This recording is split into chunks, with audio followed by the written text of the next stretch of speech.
This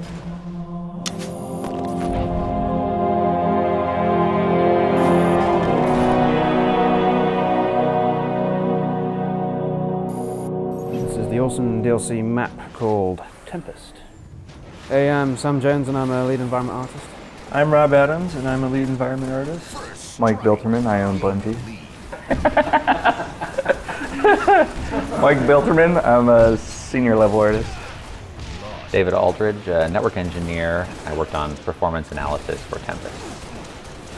So you're a perf god, is what you're saying?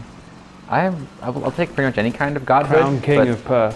Perf, if I have to, I suppose. Perf and crannies. Perf and crannies.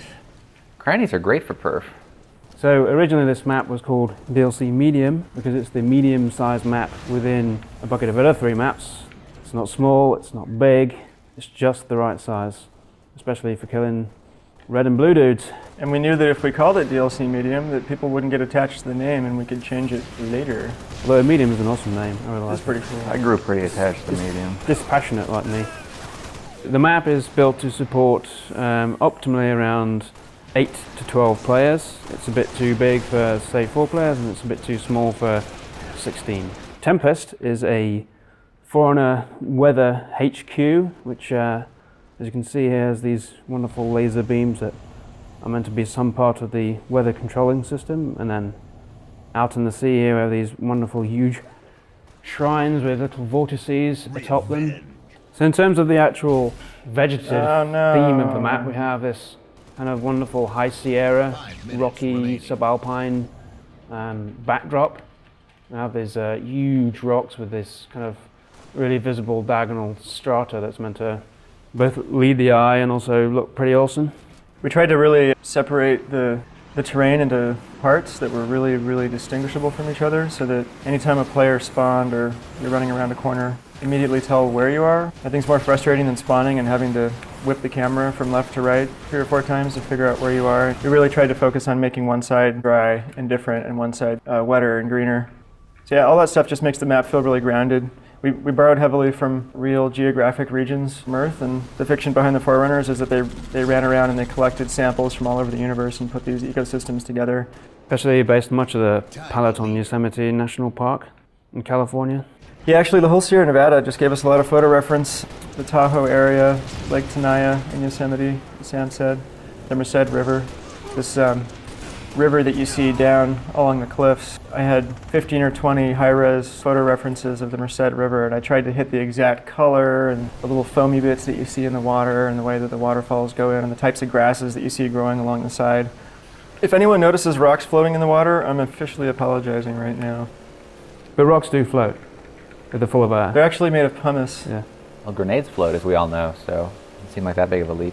So we wanted to make this map play really well, and the best way to do that was to playtest the crap out of it. So we playtested almost every single day for about 5 months, and when you play the map yourself, you will find that it really does play exceptionally well, because we put all that effort into it. One of the keys to playtesting... Nice. Oh yeah, stick the landing. We're gonna get murdered. We're gonna die. Why, Mike?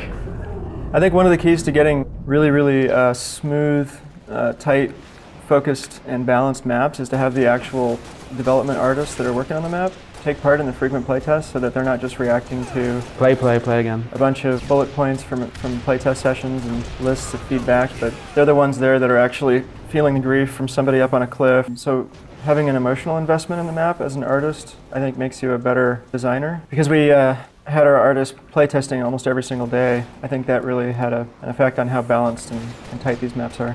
We playtested early on with a Banshee in the default palette, but it proved to be too overpowering, so now the Banshee is only really available in Forge palette setup. It's too awesome, actually, Sam. Otherwise made us cut it. Yeah, it is a lot of fun, but it is quite overpowering. So I think what you're seeing in this map is reminiscent of Forge, but it has a lot of new stuff as well. Especially when you consider all the brand new Forerunner buildings that Mike Bilterman made. I think they're the best looking Forerunner buildings we've ever made. They're just stunning. Yes, it has the most expansive palette we've shipped other than Forge World. It has a lot of real estate to actually build upon, whereas the other 2 maps are a bit more constricted. Also the laser beam, if you get a Banshee and you fly around and you stray too close to the laser beam, it'll actually EMP you and the Banshee will go in a downward spiral. It's quite a lot of fun. Our producer Sam Arguez didn't want that to happen. So we had to put it in there for. We had to put it in, and then you know, he was glad we did, and we were glad he let us do it. He's not always a killjoy. Very untypical of him to try to talk us out of doing something fun. He is the killer of fun. Ooh, Captain Fun Killer. Sorry, we can't do that. That'd be too much fun. We don't have the time for that much fun in here. Fun is not in the schedule. He's gonna kill us for that one. Is he here? I'm gonna go upstairs. He'll be shaking his head. Yeah, we can't edit that out. That's got to go in. It's got to get released. Thanks for watching us play Tempest. We love making it as much as you'll love playing it. It's coming out November 30. Download it. It's well worth it. Yeah, an armor lock's for douches. It really is. So we had to put it in there.